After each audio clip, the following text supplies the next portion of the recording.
지난주부터 우리 구역 모임을 격려하기 위한 설교를 하고 있는데요. 다음 주까지 이제 이어질 겁니다. 자, 혹시 지난주 첫 시간에 말씀드렸던 그 설교 제목을 혹시 기억하십니까? 네? 네. 나와 예수님만으로 충분한가? 그죠? 거기에서 나와를 빼고 예수님만으로 충분한가 이러시면 안 됩니다. 그러면 제가 이단이 됩니다. 네? 예수님만으로 충분하지 이게 뭔 소리요? 뭐 이렇게 되는 겁니다. 나와 예수님만으로 충분한가? 이것은 나와 예수님과의 관계 그것만으로 충분한가 하는 것이에요. 성경의 가장 큰 계명이 무엇입니까? 라는 율법사의 질문에 대해서 예수님께서 마음을 다하고 뜻을 다하고 목숨을 다하여 주 너희 하나님을 사랑하라 하셨으니 이것이 크고 첫째 된 계명이요 둘째도 그와 같으니 내 이웃을 내 몸과 같이 사랑하라 하셨던 것이라 말씀하셨어요.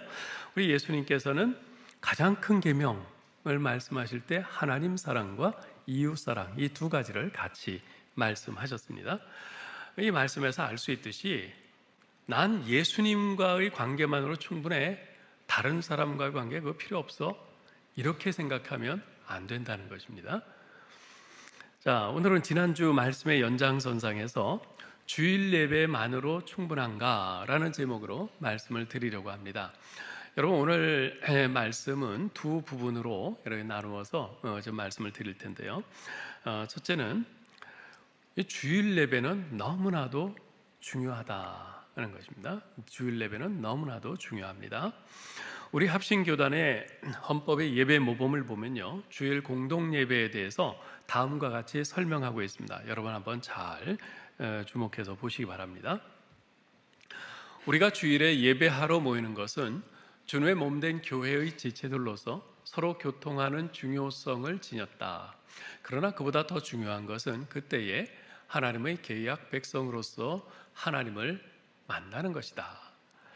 우리가 주일 이외의 다른 날에 있어서도 각기 맡겨진 일과 기타 모든 활동을 통하여 하나님을 섬기며 그를 영화롭게 해야 되는데 그것도 주일의 공동 예배를 통하여 배운다. 하나님은 시간과 공간을 초월하여 계시는 살아계신 참된 신이시니 신자들은 사적으로는 어디서나 언제나 하나님께 예배할 수 있다. 그러나 공동 예배는 교회가 함께 모이는 것이니 누구든지 신자라면 모두 참석해야 하며 아동들도 예배에 방해되지 않는 범위에서 그 예배에 동참해야 한다. 이런 예배 모범의 설명에서 우리는 주일 예배가 얼마나 중요한지를 여실히 알 수 있죠. 주일 예배가 어째서 그렇게도 중요합니까? 주일 예배는 하나님의 백성된 우리 교회 공동체가 하나님 앞에 함께 모여 하나님을 섬기며 영화롭게 하는 것이기 때문입니다. 그래서 예배 모범에서는 주일 예배를 주일 공동 예배라는 명칭으로 부르고 있는 것이죠. 주일 공동 예배, 우리 성도들이 함께 모여서 함께 공동으로 하나님께 예배하는 것이다는 것입니다. 히브리서 기자는 10장 45절에서 이렇게 권면합니다. 읽어볼까요? 모이기를 패하는 어떤 사람들의 습관과 같이 하지 말고 오직 권하여 그날이 가까움을 볼수록 더욱 그리하자. 이 말씀은 이미 초대교회 시대부터 하나님께서 명령하신 공적인 예배 모임을 기피하는 사람들이 있었음을 역설적으로 보여줍니다. 사람들은요, 언제나 여러 가지 이유를 들어서 하나님 앞에 나아가 예배하는 일을 게을리 했습니다. 말세의 특징 여러 가지가 있는데 그 가운데 하나가 뭐냐면 사람들이 함께 모여 예배 드리는 것을 점점 싫어한다는 겁니다. 아무 꼭 교회에 가서 현장 예배를 드려야 돼? 집에서 TV나 인터넷 또는 핸드폰으로도 얼마든지 예배 드릴 수 있는데 귀찮은데 그냥 집에서 해. 마음이 중요한 거지 꼭 몸이 가야만 되는 것은 아니잖아. 사탄은 이런 식으로 우리를 유혹합니다. 초대교회는요, 수많은 병자들이 고침받고 귀신이 쫓겨나가고 또 그 모진 박해 속에서도 끈질기게 그 생명력을 이어온 아주 능력 있는 교회였습니다. 그런 초대교회의 능력의 핵심이 무엇이었습니까? 함께 모여 예배드리는 것이었어요. 오늘 본문에서는 초대교회의 상황에 대해서 이렇게 말씀합니다. 46절, 47절 같이 읽습니다. 날마다 마음을 같이하여 성전에 모이기를 힘쓰고 집에서 떡을 떼며 기쁨과 순전한 마음으로 음식을 먹고 하나님을 찬미하며 또 온 백성에게 칭송을 받으니 주께서 구원받는 사람을 날마다 더하게 하시니라. 아멘. 그들은 날마다 마음을 같이하여 성전에 모였습니다. 함께 모여서 예배를 드렸어요. 그 성도들이 성전에 함께 모인 거죠. 한 목소리로 하나님을 찬양했습니다. 바로 거기에서 주님의 능력이 나타났습니다. 그래서요, 여러분, 우리 교회에 아주 중요한 5가지 사명이 있지 않습니까? 예배, 교육, 교제, 섬김, 전도, 그렇죠? 이런 5가지 사명이 있는데 그 가운데서 제일 중요한 것은 우리 주님을 믿는 성도들이 함께 모여 하나님을 예배하는 것입니다. 하나님께서는 당신의 가족된 모든 우리 신자들이 함께 모여서 하나님을 찬양하며 예배하기를 원하셔요. 우리가 함께 모여 예배할 때 하나님께서는 그 예배 가운데서 우리를 만나 주십니다. 우리가 함께 모여서 한 목소리로 노래하고 찬양할 때, 함께 기도하고 죄를 고백할 때, 함께 말씀을 들으며 묵상하고 나눌 때, 함께 헌금하며 헌신할 때, 그곳에 주님께서 함께 하셔서 우리의 믿음이 재확인됩니다. 우리의 소망이 다시 힘을 얻습니다. 우리의 사랑이 새롭게 됩니다. 이런 일들은 오직 함께 예배하는 공동체 안에서만 일어날 수 있습니다. 자, 그런데 우리가 함께 드리는 예배에 대해서 말할 때 반드시 기억해야 할 것이 있습니다. 그것은 함께 드리는 예배는 주일 성수로부터 시작된다는 것입니다. 레위기 23장 3절에서는 이렇게 말씀하죠. 같이 읽읍시다. 엿새 동안은 일할 것이요 7째 날은 쉴 안식일이니 성회의 날이라. 너희는 아무 일도 하지 말라. 이는 너희가 거주하는 각처에서 지킬 여호와의 안식일이니라. 자, 7째 날은 쉴 안식일이니 성회의 날이라. 성회, 거룩한 집회의 날이라 그랬어요. 성경은요, 하루를 온전히 쉬면서 함께 모여 공적인 예배를 드리도록 별도로 지정한 날을 안식일이라고 부릅니다. 이 날은요, 다른 사람의 무슨 심부름을 하기 위해서 마련된 날이 아닙니다. 밀린 일들을 마무리하기 위해서 주어진 날도 아닙니다. 다른 모임을 계획하기 위한 날도 아닙니다. 이 날은 휴식하면서 함께 모여서 공적인 예배를 드리는 날입니다. 하나님께서는 이것을 매우 중요하게 생각하세요. 그래서 이 날은 모든 일을 다 쉬고 함께 모여서 거룩한 집회를 하라, 거룩한 예배를 드리라 명령하시죠. 그래서 모든 율법의 근간이 되는 십계명을 주실 때 안식일을 기억하여 거룩히 지키라는 이 계명을 내 부모를 공경하라, 살인하지 말라, 간음하지 말라, 도둑질하지 말라, 이런 계명들보다도 앞자리에 기록해 주셨어요. 안식일을 지키는 것은 선택사항이 아니라 하나님이 아주 중요하게 보시는 명령인 것이죠. 자, 그러면 매주마다 안식일을 지키는 것이 왜 이렇게 중요할까요? 예수님께서는 마가복음 2장 27절에서 이렇게 말씀하십니다. 읽습니다. 안식일이 사람을 위해 있는 것이요 사람이 안식일을 위해 있는 것이 아니니. 여러분, 이것을 잘 기억하셔야 돼요. 아주 굉장히 중요한 말씀입니다. 안식일이 사람을 위해 있는 것이지 사람이 안식일을 위해 있는 것이 아니다. 이 안식일은 하나님께서 우리를 위해서 주신 날이라는 것이에요. 예수님께서는 이 말씀을 통해서 우리에게 무슨 말씀을 하시냐면, 우리 인간에게, 우리가 일주일 사이클로 이렇게 생각을 해볼 때 우리 인간에게 가장 필요한 2가지가 있는데, 하나는 육신의 휴식이요, 또 다른 하나는 우리 다른 신자들과 함께 하나님께 예배 드림으로써 우리 영혼이 안식하는 것이다 라는 말씀을 하시는 겁니다. 우리의 몸도 쉬고 우리의 영혼도 하나님 앞에 예배하면서 쉬어야 된다, 이것을 말씀하시는 거예요. 안식일을 지키는 것은 하나님께서 우리 인간을 위해 계획하신 삶의 질서요 리듬인 것입니다. 따라서 안식일은 반드시 지켜야 합니다. 자, 그런데 유대인들은 안식일을 금요일 저녁부터 토요일 저녁까지로 지킵니다. 그것은 하나님께서 6일 동안 천지를 창조하시고 제7일에 안식하신 사실에 근거한 것이죠. 반면에 우리 그리스도인들은 일요일을 안식일로 지킵니다. 그것은 예수님께서 십자가에 달려 죽으신 후 3일째에 부활하셨는데 그날이 바로 일요일이었어요. 그날은 죽음의 권세를 깨뜨리시고 승리하신 날이자 죄와 허물로 죽어있던 우리를 재창조하신, 새 생명을 주신 날입니다. 그래서 우리 기독교에서는 그날을 기념해서 주일, The Lord's Day라고 부르면서 그날을 안식일로 지키고 있는 것이죠. 우리가 흔히 사용하는 주일 성수라는 말이 바로 그것입니다. 주일 성수, 주일을 거룩하게 지킨다는 뜻이지요. 10계명 중에 제4계명인 안식일을 거룩히 지키라는 계명과 동일한 뜻입니다.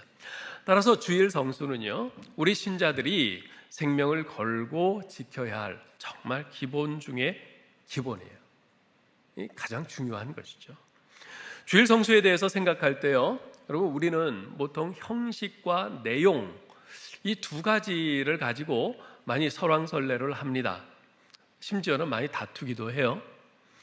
그러나 우리는 이 주일 성수라는 형식과 그 내용 두 가지를 모두 다 붙잡아야 합니다.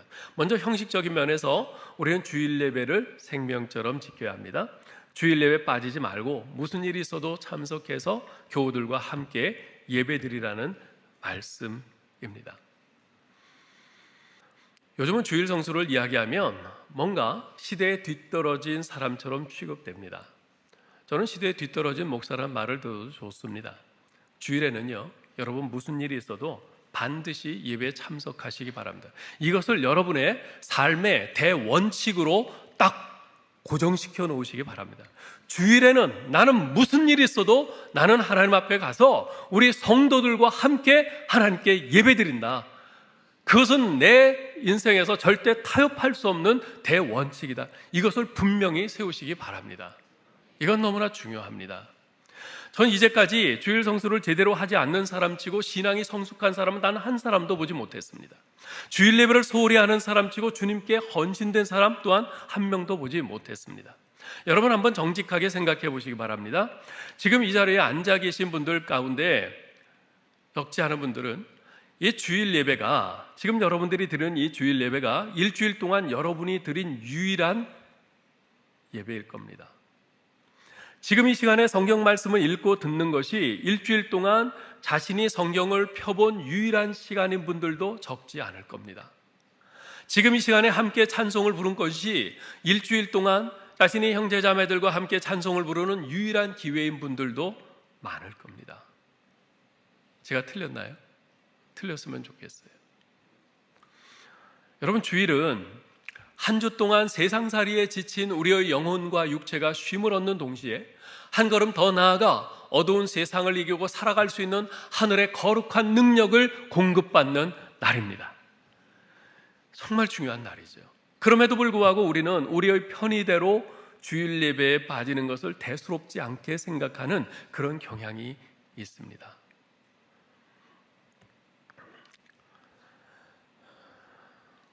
우리가 주일을 지키지 않으면 주일이 우리를 지켜주지 않습니다. 여러분, 하나님께 예배드려야 할 그 시간에 여러분 어디에 가서 무엇을 하고 있습니까? 예배 시간을 그렇게 아끼고 살면서 일평생 여러분이 이 세상에서 얻고자 하는 것은 뭡니까? 예배 시간까지 희생하면서 여러분이 얻고자 하는 것들이 과연 하나님 앞에서 그렇게나 가치 있는 것일까요? 나중에 여유가 생기면 그때는 예배를 잘 드리겠노라 그렇게 말하지 마십시오. 평생 쫓기듯이 살다가 죽는 것이 우리 인생 아닙니까? 오늘 성도들과 함께 드리는 주일 예배에 힘을 다해 참석하고 예배를 통해 하나님이 주시는 은혜를 공급받으면서 죄악된 이 세상을 믿음으로 이겨나갈 수 있도록 힘쓰시기 바랍니다. 여러분, 주일 예배를 가볍게 여기지 마시기 바라요. 생명처럼 지키십시오. 주일 예배 그거 형식 아닙니까? 뭐 일주일 다 똑같은 날인데 어느 날이나 뭐 그냥 내가 정해서 예배 드리면 되는 것이지. 그 말도 일견 일리가 있겠습니다만 여러분 기억하셔요. 형식이 무너지면 내용이 생겨나는 것이 아니라 내용마저도 없어져 버립니다. 이 사실을 잘 기억하셔요. 오늘 주일 바쁜데 내가 딴 날 드리지. 그렇게 주일 예배를 형식으로 생각해서 내 임의대로 내 편의대로 그렇게 하면 종례는 그 내용마저도 없어져 버립니다. 율법적인 의무감만으로 예배에 참석하는 것은 잘못된 것이죠. 그렇다고 해서 주일 성수라는 이 하나님의 명령마저 내던져 버리는 것은 더욱 잘못된 것입니다. 또한 내용적인 면에서 우리는 전심을 다해 주일 예배를 드려야 합니다. 역대하 25장 1절로 28절에 보면요, 유다 왕 아마시아의 이야기가 나옵니다. 그는 29년 동안 유다를 다스렸는데요, 그의 통치에 대해서 2절에서 이렇게 짧게 요약합니다. 아마시아가 여호와 보시기에 정직히 행하기는 하였으나 온전한 마음으로 행치 아니하였더라. 참 알쏭달쏭한 말이에요. 정직히 행하기는 했는데 온전한 마음으로 행하지는 않았다. 올바르게는 했지만 전심으로 행하지는 않았다, 그 말입니다. 오늘날 우리의 예배 경향을 특징 짓는 것도 이와 별반 다르지 않습니다. 주일 예배 참석합니다. 올바르게 하는 거죠. 주일 예배 참석하는 것은. 그런데 하나님께 전심으로 나아가지는 않습니다. 주일 예배에 참석해서 기도도 하고 찬송도 하고 말씀도 듣고 헌금도 하지만 전심으로 하지는 않습니다. 어떤 목사님의 간증입니다. 한 성도님 임종을 지켜보는데 그분이 그렇게 두려워하더래요. 그러면서 숨이 넘어가기 직전에 이런 충격적인 고백을 하더랍니다. 목사님, 저는 수십 년간 교회를 다녔지만 한 번도 설교를 들은 적이 없습니다. 설교가 시작되면 작심하고 잠을 자거나 수첩을 꺼내 열심히 사업 설계를 했습니다. 지금 하나님 앞에 서려고 하니까 당장에 떠오르는 말씀이 하나도 없어서 너무나 두렵습니다. 정말 두려울 것 같아요.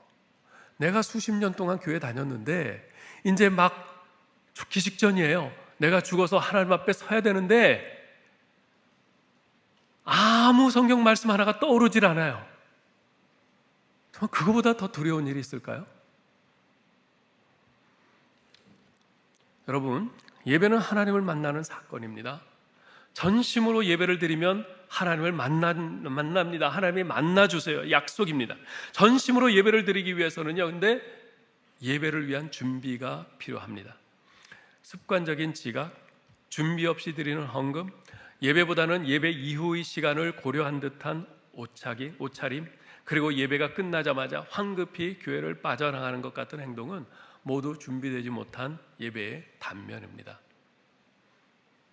하나님께 최상의 예배를 드리기 위해 한 주간 동안 잘 준비하시기 바랍니다. 우리는 예배하기 위해서 일주일을 삽니다. 일주일을 살기 위해 하나님 앞에 예배합니다. 예배는 우리의 삶 안에 갇히고 삶은 예배 안에 묶입니다. 이렇게 우리가 함께 드리는 예배는, 이 주일 예배는 축복입니다. 이 자리에 하나님께서 함께 하시고 정말 기뻐하세요. 이 예배를 통해서 하늘의 은혜를 주십니다. 그러므로 성도들과 함께 드리는 예배가 주일의 중심이 되게 하시기 바랍니다. 그러면 하나님이 여러분의 삶의 중심이 되실 것입니다. 자, 두 번째, 이 주일 예배가 이렇게 중요한데요, 그러나 주일 예배만으로는 충분하지 않습니다. 여러분 모두 드와이트 무디라는 미국의 유명한 부흥사 목사님을 아실 겁니다. 춥고 어두운 어느 날 저녁에 이 무디 목사님이 어느 사람의 집을 방문했어요. 초대를 받아서 간 거죠. 이 무디 목사님은 벽난로가 활활 이렇게 잘 타서 따뜻한 그 아늑한 방으로 이제 인도가 돼서 거기서 이제 티를 마시면서 이런저런 이야기를 나누는데, 이 집주인이 평소 자기가 가지고 있는 생각을 무디 목사님에게 말을 하는 거예요. 그 내용이 뭐냐면, 자기는 매일 혼자서 큐티도 꾸준히 열심히 하고 기도 생활도 열심히 하는 등 예수님과의 관계가 너무 좋다는 거예요. 그래서 자기는 굳이 교회에 나가지 않아도 신앙생활을 잘 할 수 있다는 그런 주장이었어요. 그가 열심히 자기 논리를 펼치는 동안에 이 무디 목사님은 아무런 대꾸를 하지 않고 그냥 가만 듣고 있습니다. 그러다가 갑자기 불집게를 들고 그 벽난로에서 타고 있는 나무 하나를 이렇게 끄집어내서 이 바닥에 놓았어요. 그렇게 놓으면 어떻게 되겠어요? 곧 꺼지겠죠. 꺼지죠. 그 나무불이 꺼져가는 것을 응시하던 이 무디 목사님이 고개를 돌려서 그 사람을 응시하기 시작했어요. 짧지만 묵직한 그 침묵의 시간이 흘렀습니다. 그러자 그 사람이 무디 목사님을 보면서 말합니다. 무디 선생님, 당신이 무엇을 말하고자 하는지 알겠습니다. 제가 잘못 생각했네요. 자, 이러한 무디 목사님의 행동과 동일한 맥락의 말이 십자가의 존이라는 사람의 명언에 있습니다. 십자가의 존이란 분은 이런 말을 했어요. 다른 사람으로부터 영적 도움을 받지 않고 혼자서 신앙생활을 하는 사람은 혼자 타는 숯과 같다. 더 뜨거워질 가능성보다는 남은 불씨마저 꺼져버릴 가능성이 더 크다. 잘 기억하셔요. 난 나 혼자도 문제없이 신앙생활에 잘할 수 있어. 천만의 말씀입니다. 천만에요. 오늘날 이렇게 교회 나가지 않고 혼자서 신앙생활하는 사람들이 많습니다. 소위 가나안 교인이죠. 가나안, 거꾸로 하면 안 나가 교인이에요. 교회 안 나가겠다는 거예요. 교회 다니면서 다른 사람들과 부딪히고 상처받고 그러느니 차라리 나 혼자 집에서 홀로 신앙생활하는 게 마음 편하다는 겁니다. 어차피 신앙은 예수님과 나와의 1:1 관계 아니라는 거죠. 자, 그런데요, 그러한 가나안 교인과는 좀 다른 신자들이 있습니다. 교회 주일 예배는 나와요. 그런데 구역 모임에는 일절 참여하지 않는 신자들입니다. 모두 나름대로 사정들이 있겠죠. 근데 그런 분들도 두 부류로 나눌 수 있어요. 한 부류는 우리 교회 주일 예배 계속 참석하시면서도 아직 교회에 등록을 안 하신 분들이에요. 이런 분들도 적지 않습니다. 지금 이 가운데도 적잖이 계세요. 저희 교회에서는 예배 안내석에서 섬기는 권사님들이 새로 오신 분들에게 들러붙어서 억지로 교회 등록하라고 그렇게 강권하지 않습니다.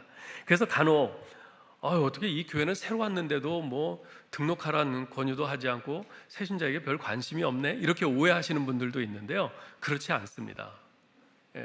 다 관심을 갖고 이렇게 잘 지켜보고 있습니다. 다만 본인이 원할 때 자유롭게 결정해서 등록하실 수 있도록 그냥 지켜만 보고 있는 것이죠.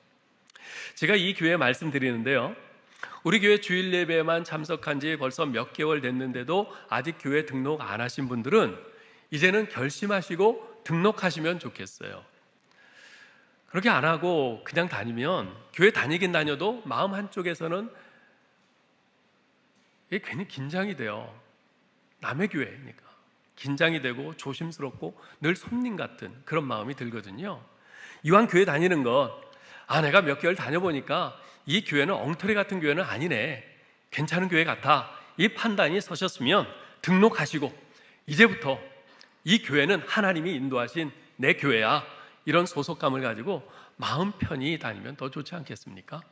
꼭 그렇게 하실 수 있길 바랍니다. 등록하신 분들이 지금 대답을 하셔요. 다른 한 부류는 우리 교회에 등록한 교인으로서 구역에 편성되었음에도 불구하고 구역 모임에는 참여하지 않는 분들입니다. 그 이유는 다양하죠. 직장 생활하느라 바빠서 피곤해서 참석하지 못하는 분도 있고요, 구역 같은 소그룹 모임에서는 아무래도 내 자신이 더 많이 드러나고 더 많이 노출되지 않습니까? 그러니까 그것이 부담스러운 분들도 있어요. 주일 예배 드렸으면 됐지, 구역 예배까지 참석하는 것은 시간 낭비야 생각하시는 분도 있습니다. 심지어는 구역 모임에 대해서 아무런 관심도 생각도 없는 그런 분들도 있습니다. 이처럼 이유는 다양하지만 그 근원을 파고 들어가 보면 결국은 하나입니다. 구역 모임의 필요성을 못 느낀다는 겁니다. 주일 예배 드렸는데 그럼 됐지. 만일 구역 모임의 필요성을 느낀다면 아무리 바빠도 아무리 부담스러워도 참석할 겁니다. 시간 낭비란 생각은 안 들 겁니다. 없던 관심도 생길 겁니다. 자, 그러면 구역 모임은 왜 필요할까요? 주일 예배만 잘 드리면 되지 꼭 구역 모임에 참여해야 하는 이유는 뭘까요? 그것은요, 이 구역이라는 이 소그룹 모임은 초대교회 때부터 존재해오던 성경적인 교회 공동체의 존재 방식이었기 때문입니다. 다시 한번요. 이 구역이라는 소그룹 모임은 초대교회 때부터 존재해오던 성경적인 교회 공동체의 존재 방식이었기 때문입니다. 오늘 본문에서는 초대교회의 상황에 대해서 이렇게 말씀합니다. 44절부터 다시 한번 읽어보겠습니다. 시작. 믿는 사람이 다 함께 있어 모든 물건을 서로 통용하고 또 재산과 소유를 팔아 각 사람의 필요를 따라 나눠주며 날마다 마음을 같이하여 성전에 모이기를 힘쓰고 집에서 떡을 떼며 기쁨과 순전한 마음으로 음식을 먹고 하나님을 찬미하며 또 온 백성에게 칭송을 받으니 주께서 구원받는 사람을 날마다 더하게 하시니라. 아멘. 이 말씀은요, 초대교회에 날마다 마음을 같이하여 성전에 모이기를 힘쓰는 대그룹의 예배와 집에서 떡을 떼며 기쁨과 순전한 마음으로 음식을 먹는 소그룹 이 구역 모임이 균형을 이루고 있었음을 보여줍니다. 즉 대그룹의 예배와 소그룹 모임, 이 둘은 성경적인 교회의 두 날개라고 할 수 있습니다. 자, 그런데 이러한 교회 공동체의 존재 방식이 AD 313년, 주전 313년을 기점으로 달라지기 시작했습니다. 여러분 혹시 AD 313년에 역사적으로 어떤 일이 있었는지 아시나요? AD 313년은요, 로마의 콘스탄틴 황제가 밀라노 칙령을 발표함으로써 기독교에 대한 박해가 그치고 기독교가 로마의 정식 종교로 공인된 해입니다. 얼마나 좋은 일이에요. 예? 박해가 그친 것만도 좋은데 그뿐 아니라 이제 로마 제국에서 기독교가 정식 종교다 하면서 딱 공인을 했으니 얼마나 좋아요. 이제 탄탄대로죠. 예? 자, 이렇게 기독교가 로마의 정식 종교로 공인된 것은 좋은 일이었지만 근데 한 가지 큰 문제가 생겼습니다.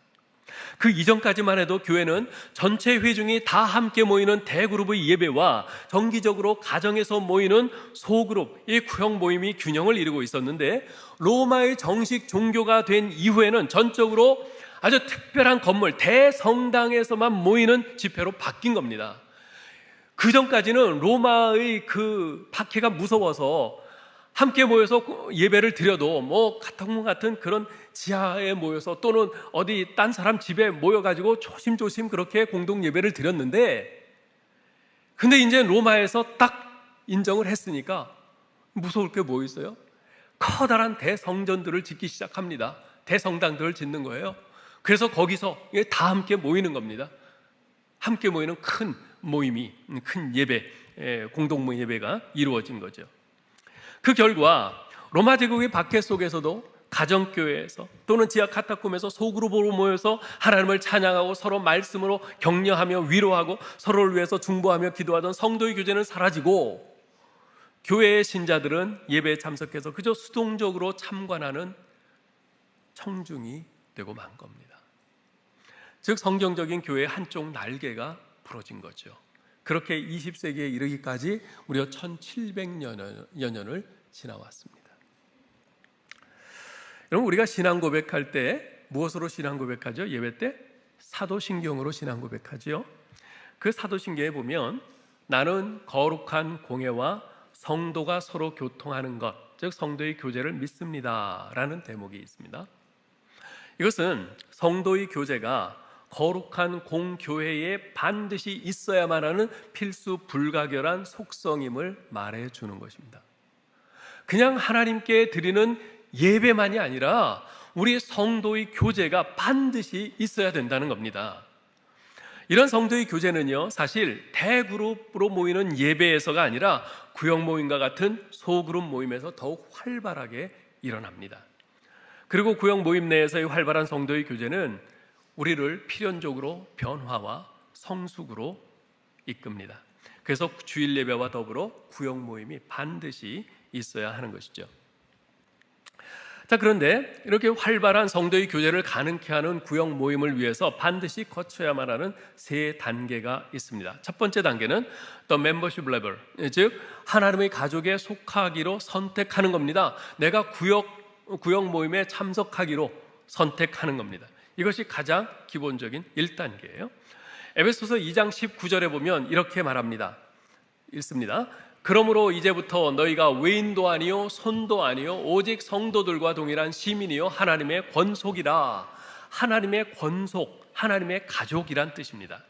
그리스도인의 삶은 단지 믿기만 하면 되는 것이 아닙니다. 그것은 어디에 속하느냐도 문제가 됩니다. 우리가 예수 믿고 그리스도인이 되기로 결단한 그날 우리는 하나님의 가족이 되기로 선택한 것입니다. 어떤 사람은 이렇게 말해요. 난 그리스도인입니다. 그러나 나는 어떤 교회에도 나가지 않습니다. 이건 전혀 말이 안 되는 겁니다. 나는 화성교회 교인입니다. 그러나 나는 이렇게 하나님의 가족을 경험하며 사는 이 구역 모임에는 속하지 않았습니다. 이것도 말이 안 되는 겁니다. 교회 공동체에 속한 신자로서 성도의 교제를 위한 구역 모임은 선택이 아니라 필수적인 신앙생활의 한 부분이요 모습이기 때문에 그렇습니다. 여러분 한번 생각해 보세요. 나는 축구 선수예요. 그런데 소속된 팀은 없어요. 그 사람이 선수구실을 할 수 있습니까? 어디에서 경기를 뛰겠어요? 11명이 있어야 경기가 되는데. 나는 군인입니다. 그런데 난 소속된 부대는 없습니다. 이 군인이 제대로 적과 맞서 싸울 수 있을까요? 불가능하죠. 여러분 팀판이 알죠? 팀판이 오케스트라에 보면 맨 뒤에 이렇게 커다란 둥근 북 있지 않습니까? 내려놓고 도도도동 치는 거. 나는 팀판이 연주자입니다. 그런데 저는 어느 오케스트라에도 속해 있지 않습니다. 그런 팀판이 연주자가 과연 어디에 쓸모 있을까요? 그 팀판이는 오케스트라에만 필요한 것이에요. 홀로는 아무 의미가 없어요. 옛말에 뒷간, 즉 화장실과 처갓집은 멀수록 좋다라는 말이 있죠. 근데 어떤 사람들은 여기에 한 가지를 더하기도 합니다. 그게 뭔지 아십니까? 교회예요. 뒷간과 처갓집과 교회는 멀면 멀수록 좋다. 왜 그런 말을 할까요? 교회에 너무 깊이 빠지지 마. 그냥 예배만 딱 드리고 와. 뭐 구역 모임이니 뭐 전도회니 그런 데 가지 마. 아유, 가면 말 많고 상처만 받아. 그냥 예배만 딱 드리고 빨리 와. 여러분 정말 그렇습니까? 결혼하면 서로들 상처를 주고받을 수 있어요? 결혼하면서 살면서 상처 주고받지 않는 사람이 있을까요? 서로가 서로에게 실망을 주고받습니다. 갈등을 겪습니다. 아파할 수 있어요. 애를 써야 할 수 있어요. 그렇다고 해서 결혼을 해라. 그러나 한 집에 살면 싸우고 상처 입으니까 따로 살아. 이럴 수 있어요? 말이 안 되잖아요. 결혼을 해라. 그러나 함께 밥 먹고 함께 잠자고 아이 낳고 살면 큰일 나. 떨어져 살아. 이게 말이 안 되는 거잖아요. 그건 옳은 결혼 생활이 아니지 않습니까? 마찬가지입니다. 여러분 교회는 병원입니다. 병원에는 건강한 사람만 오는 것이 아니라 병든 사람들이 옵니다. 마찬가지로 교회에는 의롭고 깨끗하고 완전한 사람이 오는 것이 아니라 죄인들이 모이는 것이에요. 이런저런 문제들이 있는 사람들이 모이는 곳입니다. 따라서 당연히 이런저런 문제들이 일어나죠. 상처도 있습니다. 아픔도 있습니다. 그럼에도 불구하고 교회는 능력 있는 최고의 의사이신 예수 그리스도가 계시기에 그분으로 말미암아 상처가 싸매어지고 아픔이 치유되는 것입니다. 여러분 교회에 속하지 않는다고 해서 구역 모임에 참석하지 않는다고 해서 상처와 아픔이 안 생기는 것이 아닙니다. 똑같이 생깁니다. 그러나 하나님의 가족 공동체인 교회에 구역 모임에 속하지 않으면 그 상처와 아픔에 대한 치유와 회복은 일어나지 않습니다. 불가능해요. 그러므로 구역 모임에 참여하기로 선택하고 결단해야 합니다. 이것이 첫 번째 단계입니다. 구역 모임을 통한 성도의 교제의 두 번째 단계는 좀 더 깊은 것입니다. 그것은 바로 나눔을 배우는 것이에요. 나누는 것을 배우는 단계입니다. The Friendship Level입니다. 여러분 가족이 뭡니까? 서로의 삶을 나눈 가장 친밀한 관계가 바로 가족 아니겠어요? 오늘 본문 44절에 보면 이렇게 말합니다. 믿는 사람이 다 함께 있어 모든 물건을 서로 통용하고. 여러분 여기서 다 함께 있어 라는 말과 서로 통용하고 라는 말에 주목하시기 바랍니다. 초대교회 성도들은요 다 함께 있었어요. 함께 있는다는 게 뭡니까? 시간을 공유한다는 거잖아요. 시간을 나눈다는 거죠. 공간을 같이 공유하고 나누는 겁니다. 예? 초대교회 성도들은 다 함께 있었어요. 그들은 자기의 시간을 같이 나눴어요. 자기의 공간을 같이 나눴어요. 여러분, 가정생활의 기본은 서로 시간을 나누는 것 아니겠어요? 서로 함께 있어주는 겁니다. 어떤 일에 많은 시간을 투자했다, 내가 많은 나의 시간을 어떤 일에 투자했다 하는 것은 그 일을 내가 가치 있게 생각한다는 거죠. 중요하고 소중하게 생각한다는 뜻입니다. 마찬가지입니다. 우리가 서로 함께한다, 내가 이 예배 모임에 함께한다, 내가 구역 모임에 함께한다, 이것은 내가 그것을 정말 가치 있게 생각하고 중요하고 소중하게 생각한다는 뜻이죠. 시간적으로 공간적으로 함께한다는 것은 그 자체로 내가 이미 나와 함께하는 그 사람들에게 가장 귀한 선물을 주는 겁니다. 내가 함께하거든요. 나의 시간을, 나의 공간을, 나의 존재를. 하나님께서는 서로 함께 모이는 습관을 포기하지 말라고 말씀하십니다. 이렇게 전교인이 다 함께 공적으로 모이는 예배의 자리이든 아니면 각 구역 모임으로 모이는 작은 규모의 모임이든 서로 함께 모이는 것을 소중히 여기시기 바랍니다. 함께 모이는 습관을 포기하지 마세요. 절대 포기하지 마시기 바랍니다. 또한 초대교회 성도들은 모든 물건을 서로 통용했어요. 나누었다는 뜻입니다. 하나님께서는 우리가 함께 모이기를 힘쓰라고 하신 이유가 뭐냐면 나누라고 하신 거예요. 그럼 모여서 무엇을 나눕니까? 초대교회 성도들은 함께 음식을 나누었어요. 자, 음식을 나눈다는 말이 무엇입니까? 음식 먹으면서 그냥 꾸역꾸역 음식만 바라보면서 그냥 먹고 끝납니까? 아니죠. 음식을 먹으면서 서로 이야기를 합니다. 대화를 합니다. 무슨 대화를 할까요? 하나님에 관한 대화를 하는 겁니다. 하나님에 관해서 나누는 것입니다. 예? 우리가 구역으로 모여서 무엇을 나누는가? 두 가지를 나누는데요. 첫째, 서로의 경험을 나눕니다.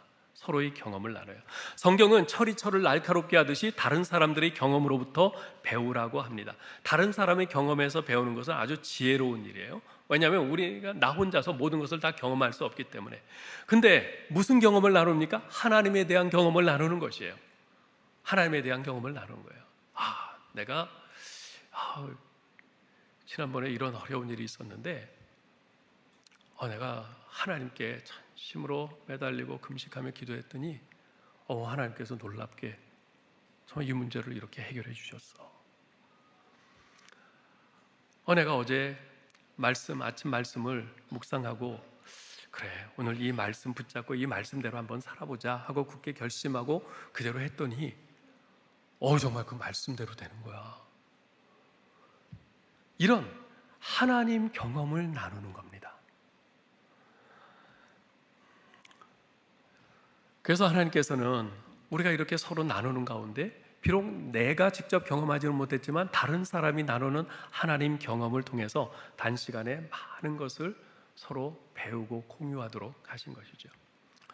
또한 이런 경험을 나눌 뿐만 아니라 우리의 문제를 또한 나누는 겁니다. 우리가 구역에 함께 모여서 서로 교제하면서 우리의 문제들도 나눠요. 이 문제라는 것은 그 자체로서 쓴 기억이죠. 씁쓸한 기억입니다. 나의 실패의 기억일 수도 있어요. 아픔의 기억일 수도 있어요. 그런데 기쁨은 나누면 2배가 되고 슬픔은 나누면 절반으로 감해지죠. 그래서 사도 바울은 로마서 12장 15절에서 말하지 않습니까? 즐거워하는 자들과 함께 즐거워하고 우는 자들과 함께 울라. 제가 미국에서 목회할 때요, 아내와 함께 집 근처에 어느 미국 교회에서 모이는 마약 중독자들의 이 나눔 모임에 갔습니다. 한 20명쯤 모여서 1시간 정도 이렇게 모임을 갖는데요. 이 술이나 마약 중독은 너무나 강력해서 결코 자기 혼자의 의지로는 끊을 수가 없습니다. 불가능해요. 그래서 그들은 서로를 필요로 합니다. 그래서 미국에 이 알코올 중독자들 모임이 있고 또 이 마약 중독자들 모임이 있고 이런데 이런 모임은 나라에서 강제로 만든 모임이 아니에요. 자발적으로 생겨난 모임들입니다. 왜냐하면 혼자서는 끊고 싶어도 못 끊으니까 서로를 필요로 하는 거죠.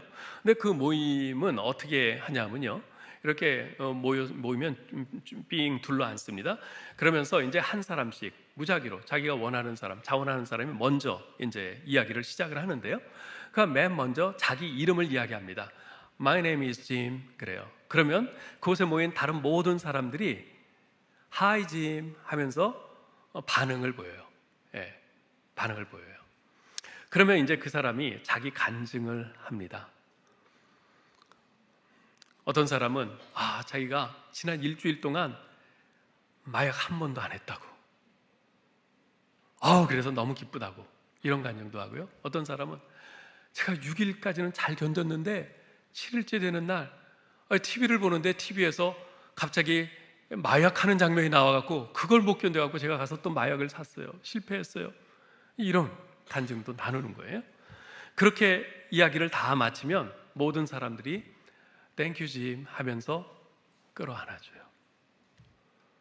자기가 성공했건 실패했건, 실패했을 때 얼마나 부끄럽겠어요. 그 모임에 나오고 싶지 않을 수도 있는데, 근데 아무도 나를 버리지 않는다. 내가 실패했지만 나를 버리지 않는다. 이들은 내 편이다. 그것을 확인시켜 주는 거죠. 결국 그 모임은 그들이 마약이나 술의 강력한 유혹을 견디면서 생존할 수 있도록 돕는 일종의 생명장치요, 최후의 보루인 셈입니다. 저는 그 모임을 보면서 우리 그리스도인들도 그와 같아야 되지 않겠는가 하는 생각이 들었습니다. 이 세상은 우리가 저항하기에 너무나도 유혹이 강력하기 때문에 그렇습니다. 세상 속에 살면서 우리는 많은 문제들에 직면하고 다양한 경험들을 하지요. 그것들을 서로 나누면서 공감하고 함께 웃고 함께 울면서 그리스도의 말씀으로, 그리스도의 사랑으로 서로 격려하고 위로하고 서로의 버팀목이 되어주는 것입니다. 야고보 사도는 5장 16절에서 이런 말을 해요. 너희 죄를 서로 고하며 병 낫기를 위하여 서로 기도하라. 죄를 고한다는 거, 이게 얼마나 정말 힘든 일이에요. 얼마나 이 실패에 쓰디쓴 그 고통을 나누는 거예요. 근데 고하라. 우리 그리스도인들의 모임은 그래야 된다. 우리는 가족인데 못 나눌 게 뭐 있냐. 병 낫기를 위해서 서로 기도하라. 우리 성도들 보면 내가 암 걸렸다 그러면은 목사한테는 이렇게 알리면서 성도들한테는 알리지 마세요. 부끄러워요. 그러세요. 그 마음이 이해는 되는데, 그러나 우리가 그런 것들도 나눠야 됩니다. 왜요? 서로 기도해 주니까. 서로 기도해 주니까. 서로가 서로를 위해서 붙들어주고 기도해주고 세워주는 자리, 구역 모임은 그렇게 사랑과 아픔, 기쁨과 눈물을 나누는 곳입니다. 이래서 우리는 서로를 필요로 합니다. 자신의 삶을 나눌 수 있는 그 누군가를 우리는 필요로 합니다. 그것이 구역 모임이고 구역 모임 안에서 일어나는 것이죠. 구역 모임을 통한 성도의 교제에서 가장 깊은 단계는 가족과 같은 친밀함의 단계, The Kinship Level입니다. 우리는 하나님이 세상을 이처럼 사랑하사 독생자를 주셨으니, 이 요한복음 3장 16절 말씀을 잘 알고 있습니다. 그런데 요한 1서 3장 16절 말씀은 잘 모르는 분들이 많습니다. 한번 읽어볼까요? 그가 우리를 위하여 목숨을 버리셨으니 우리가 이로써 사랑을 알고 우리도 형제들을 위하여 목숨을 버리는 것이 마땅하니라. 네. 이 말씀은 요한복음 3장 16절에 바로 이어지는 말씀입니다. 그 다음 스텝의 말씀이죠. 이 말씀은 교제의 가장 깊은 단계가 어떤 것인지, 예수 그리스도의 십자가의 은혜로 구원받고 새 생명을 얻은 우리 신자들의 교제의 가장 깊은 단계가 어떤 것인지를 말해줍니다. 그것은 서로를 위해서 희생하는 단계입니다. 성경에 나오는 교제라는 말은요, 헬라어로 코이노니아라고 합니다. 이 말의 의미는 우리가 예수 그리스도 때문에 서로에게 온전히 헌신한다는 것입니다. 이것은 다른 사람을 위해서 기꺼이 자신을 희생하는 단계입니다. 그런 모임이 딱 하나 있죠. 뭡니까? 가족입니다. 가족이에요. 가족 관계는 그래요. 이해타산을 따지지 않습니다. 내 가족을 위해서 희생합니다. 하나님께서는 우리를 영적인 하나님의 가족이라고 말씀하세요. 하나님께서는 너희는 가족과 같은 관계가 아니다. 너희는 정말 모두 한 가족이야 라고 말씀하세요. 가족 같은 관계가 아니라 진짜 가족이라고 말씀하세요. 하나님을 아버지로 모시고 예수님을 우리의 맏 형님으로 하는 한 가족이라고 말씀하세요. 그렇기 때문에 우리는 한 가족으로서 서로를 위해서 나의 불편도 참고 양보도 하고 내가 손해도 보고 희생도 기꺼이 해야 한다는 것이죠. 그것이 구역 모임에서 일어나야 하는 일들이라는 것입니다. 인생의 마지막 순간에 사람들은 자신에게 가장 소중한 것을 이야기하고 찾습니다. 근데 그 마지막 순간에 내 졸업장 갖다 주세요. 내 박사학위증 갖다 주세요. 내가 눈 감을 때 꼭 그 박사학위증 내가 품고 죽을래요. 그렇게 말하는 사람은 한 사람도 없습니다. 내가 전에 탔던 상장과 트로피들을 갖다 주세요. 그것을 제 관에 넣어주세요. 그런 사람도 없어요. 내가 은퇴 기념으로 받은 금시계, 금목걸이, 금반지 그거 찾는 사람도 없습니다. 거의 모든 사람들은요, 그 마지막 순간에 자기의 가족, 자기 정말 친한 친구를 찾습니다. 어느 날 우리는 진정 인생에서 가장 소중한 것이 무엇인지 깨닫게 될 날이 올 것입니다. 그것은 함께 신앙생활하는 내 옆에 있는 형제 자매들이 하나님께서 내게 주신 하늘 가족임을 깨닫고 매일매일 그들과 손잡고 함께 하나님 아버지를 향해서 한 걸음 한 걸음 나아가는 것입니다. 그것만큼 우리 인생에서 소중한 것이 어디 있겠어요? 아무쪼록 우리 교회에 속한 모든 성도님들 구역 모임에 꼭 참석해서 서로 자신의 경험, 자신의 문제들을 나누고 서로를 위해서 희생하고 섬기고 기도해주는 성도의 교제를 통해서 하나님의 가족 공동체가 어떤 것인지를 생생하게 경험하고 날로 믿음이 성장하고 변화되어 갈 수 있기를 주님의 이름으로 축원합니다. 하나님 은혜를 감사합니다. 우리에게 이렇게 함께 모여서 예배할 수 있는 이 귀한 믿음의 공동체, 예배 공동체를 허락해 주심을 감사합니다. 하나님 또한 우리에게 정말 서로의 아픔과 기쁨과 슬픔과 즐거움을 우리의 삶의 모든 경험을 함께 나누고 우리의 문제들을 함께 나누면서 우리가 서로를 위해서 기도해주고 서로 아파하고 끌어안아주고 치유와 회복이 일어날 수 있는 이런 귀한 구역 모임을 허락하심을 감사합니다. 하나님, 우리가 이 두 공동체, 이 두 모임을 모두 소중히 여기면서 어느 하나도 소홀히 하지 않는 저희들 되게 하여 주시옵소서. 하나님, 특별히 우리가 구역 모임을 통해서 우리가 서로를 더 깊이 사랑하고 존중하고 우리가 서로 온전한 하나님의 가족임을 확인하면서 함께 하늘나라를 향해서 한 걸음씩 나아가는 우리 모든 성도들 다 되게 하여 주옵소서. 예수님의 이름으로 기도하옵나이다. 아멘.